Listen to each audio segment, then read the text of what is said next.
Hi friends, అందరూ బాగున్నారా?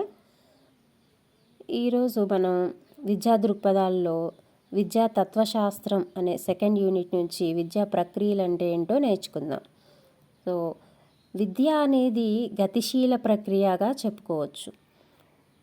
జనరల్గా పాఠశాలలో విద్యార్థి నిష్క్రియాత్మకంగా ఉన్నట్లయితే తన యాక్టివ్ పార్టిసిపేషన్ అనేది లేకపోతే తను లెర్నింగ్ ఎక్స్పీరియన్సెస్ అనేవి పొందలేడనమాట. కాబట్టి అప్పుడు ఏం చేయాలంటే దాని కొరకు లెర్నింగ్ ఎక్స్పీరియన్సెస్ కొరకు తను తగిన సన్నివేశాలను సిచ్యువేషన్స్ని ఏర్పాటు చేసి విద్యార్థుల్ని టీచింగ్ లెర్నింగ్ ప్రాసెస్లో యాక్టివ్గా పార్టిసిపేట్ చేసే విధంగా చేయాల్సిన అవసరం ఉందన్నమాట. ఇటువంటి పరిస్థితుల్లో విద్యార్థి తను ఏం చేస్తాడంటే పాస్ట్ ఎక్స్పీరియన్సెస్ని అంటే పూర్వ అనుభవాలని దృష్టిలో పెట్టుకొని కొత్త ఎక్స్పీరియన్సెస్ను తనకు తానుగా నేర్చుకుంటూ ఉంటాడు. అందుకే దీన్ని మనం గతిశీల ప్రక్రియ అంటాం. అంటే ఎప్పటికప్పుడు పాతవి దృష్టిలో పెట్టుకొని పాత అనుభవాలను దృష్టిలో పెట్టుకొని కొత్త అనుభవాలని కొత్తగా తను నేర్చుకుంటూ పోతూ ఉంటాడు. అందుకే దీన్ని గతిశీల ప్రక్రియ అంటారు. అంటే ఎప్పటికప్పుడు చేంజ్ అవుతూ ఉంటాయి అన్నమాట. సో అభ్యసన ప్రక్రియలు అనేవి 3 రకాలుగా ఉంటాయి. ఏకధ్రువ ప్రక్రియ, ద్విధ్రువ ప్రక్రియ, త్రిధ్రువ ప్రక్రియ. అంటే ఫస్ట్ చూద్దాం ఏకధ్రువ ప్రక్రియ. ఈ ప్రక్రియలో ఉపాధ్యాయుడే ప్రధాన పాత్రధారుడు. ఇక్కడ ఏకధ్రువ ప్రక్రియలో ఎవరండి? ఉపాధ్యాయుడే మెయిన్ అన్నమాట. మెయిన్ రోల్ ఎవరిదంటే ఉపాధ్యాయుడిది. ఇది అత్యంత పురాతనమైన పద్ధతి. ఇది ఎగ్జామ్లో వచ్చే అవకాశం ఉన్న బిట్టండి. అత్యంత పురాతనమైన పద్ధతి ఏంటంటే ఏకధ్రువ ప్రక్రియ అని చెప్పచ్చు. ఉపాధ్యాయుల కేంద్రీకృత పద్ధతి. ఉపాధ్యాయుడే కేంద్ర బిందువుగా ఇక్కడ ఉంటారనమాట. సో ఇక్కడ ఉపాధ్యాయుడు ఏం బోధిస్తే అదే విద్యార్థి నేర్చుకోవాల్సి వస్తుంది అనమాట. విద్యార్థి బోధనకు ప్రతిస్పందిస్తాడు, కానీ అర్థం కాకపోవచ్చు. టీచర్ ఏది చెప్తున్నాడో అర్థం కాకపోవచ్చు. అర్థమవుతుందా అంటే అర్థమవుతుందని చెప్తాడు, కానీ తను కంప్లీట్గా అర్థం చేసుకోలేకపోవచ్చు ఆ టాపిక్ అనేది. సో విద్యార్థి తన సొంత అభిప్రాయాలను తానే పెంచుకుంటాడు. ఈ విషయంలో ప్రమాదం ఉంది. ఆ టాపిక్ అర్థం కాకపోతే ఓహో ఇదా అదా ఇలా ఉండొచ్చు అని తనకు తానే అర్థం చేసుకొని ఆ టాపిక్ మీద ఒక అభిప్రాయాన్ని పెంచుకుంటూ ఉంటాడనమాట. దానివల్ల ఆ టాపిక్ రాంగ్ వేలో అర్థమయ్యే అవకాశం ఉంటుంది. ఈ ప్రక్రియలో ప్రగతి సాధించడం చాలా కష్టం అన్నమాట. ఇది ఉపాధ్యాయ కేంద్రీకృత పద్ధతి కాబట్టి ఇక్కడ స్టూడెంట్ అనేవాడు నిష్క్రియాత్మకంగా ఇనాక్టివ్గా ఉంటాడు, స్తబ్దంగా ఉంటాడనమాట. సో ఇది ఏకధ్రువ ప్రక్రియ. దీంట్లో ఎవరండి మెయిన్ రోలు? టీచర్ది. ఉపాధ్యాయుడే మెయిన్ అన్నమాట. సో రెండవది ఏంటంటే ద్విధ్రువ ప్రక్రియ. ఇక్కడ మన పేరులోనే ఉంది కదా, ద్విధ్రువ అంటే 2 ధ్రువాలు. సో 2 ధ్రువాలు ఎవరంటే ఇక్కడ టీచర్, స్టూడెంట్ అనమాట. ఉపాధ్యాయుడు, విద్యార్థి ఇద్దరు చెరో ధ్రువాలు, కానీ ఇరువురు పరస్పరం ఆకర్షించుకుంటారు.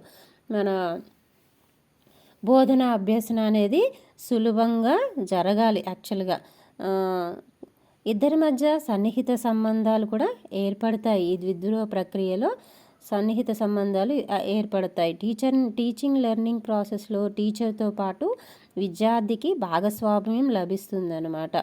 ఓన్లీ టీచరే కాదు, మనకు ఏకధ్రువ ప్రక్రియలో టీచరే మెయిన్ రోలు. టీచర్ ఏది చెప్తే అదే విద్యార్థి నేర్చుకోవాల్సి వచ్చేది. కానీ ఇక్కడ ద్విధ్రువ ప్రక్రియలో టీచర్తో పాటు విద్యార్థికి కూడా పార్టిసిపేషన్ ఉంటుంది అన్నమాట. టీచింగ్ లెర్నింగ్ ప్రాసెస్లో ఇద్దరు భాగస్వాములే. టీఎల్ఎంస్ తయారీలో విద్యార్థి అభిరుచులు, సామర్థ్యాలు, అవసరాలను తెలుసుకొని కృత్యాలు, ఇంటి పనుల ద్వారా విద్యార్థుల సామర్థ్యాలని వెలుగు తీసే ప్రక్రియ అన్నమాట ఇది. సో జాన్ ఆడమ్స్ ఏమన్నాడంటే విద్యను ద్విధ్రువ ప్రక్రియ అన్నారనమాట. సో ఉపాధ్యాయుడు, విద్యార్థి ఒకరిపై ఒకరు ప్రభావాన్ని చూపిస్తారు. ఇక్కడ ఉపాధ్యాయుడు విద్యార్థి ప్రవర్తనను మారుస్తూ అతడి కంప్లీట్ పర్సనాలిటీ డెవలప్మెంట్ కోసం పాటుపడతాడు. సో ఇంకా teaching learning process, TLP means teaching learning ప్రాసెస్లో బోధకుడు ఎంత క్రియాత్మకంగా ఉంటాడో, ఎంత యాక్టివ్గా ఉంటాడో టీచరు, అభ్యాసకుడు స్టూడెంట్ కూడా అంతకు మించి క్రియాత్మకంగా చాలా యాక్టివ్గా ఉంటారంటే ఇక్కడ ఇద్దరు ఒకరికి మించి ఒకరు యాక్టివ్గా ఉంటారనమాట. రాస్ అనే ఆయన ఏం చెప్పారంటే అయస్కాంతంలాగే విద్యకు కూడా 2 ధ్రువాలు ఉంటాయని పేర్కొన్నాడు. అవును కదండి, అయస్కాంతానికి 2 ధ్రువాలు ఉంటాయి.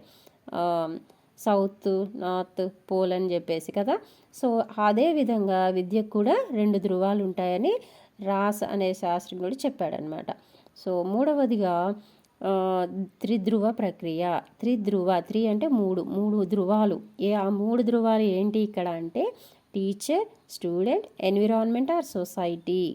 ఇవి 3 ధృవాలు అనమాట. 3 ధృవాలు ఉపాధ్యాయుడు, విద్యార్థి, పరిసరాలు ఆర్ సమాజం. తెలుగు అకాడమీ బుక్లో ఎలా ఉందంటే విద్యా విషయము ఆర్ ప్రణాళిక అనేది కొన్ని పుస్తకాల్లో మెన్షన్ చేయడం జరిగింది. సో ఇక్కడ పరిసరాల అవగాహన, సర్దుబాటు అనేది చాలా ప్రాముఖ్యం అనమాట, ఇంపార్టెంట్ అనమాట. జాన్ డ్యూయి విధానాన్ని సంరక్షించారు. మరి రూపొందించింది ఎవరంటే ఆడమ్సన్. త్రిధ్రువ ప్రక్రియని రూపొందించింది ఆడమ్సన్.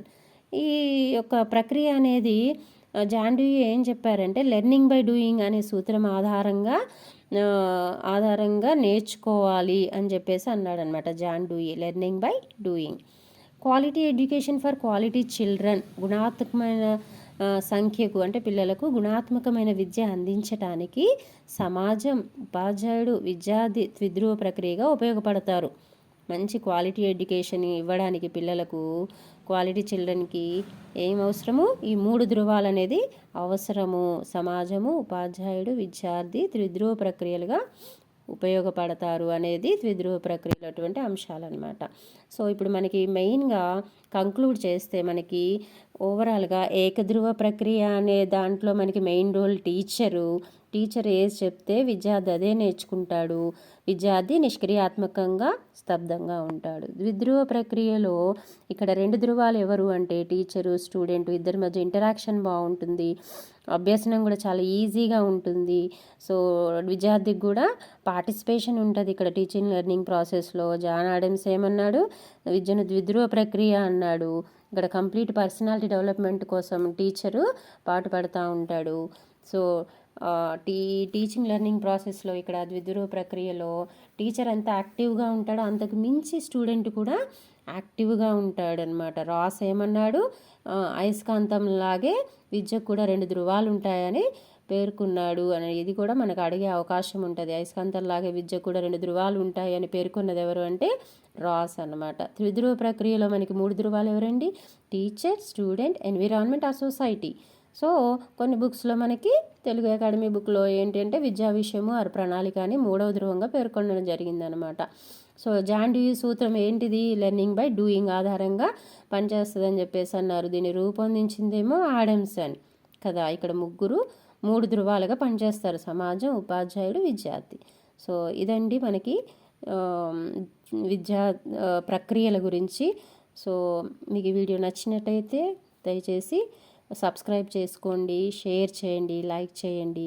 మరిన్ని వీడియోను మీరు సబ్స్క్రైబ్ చేసుకున్నట్లయితే చూడొచ్చు.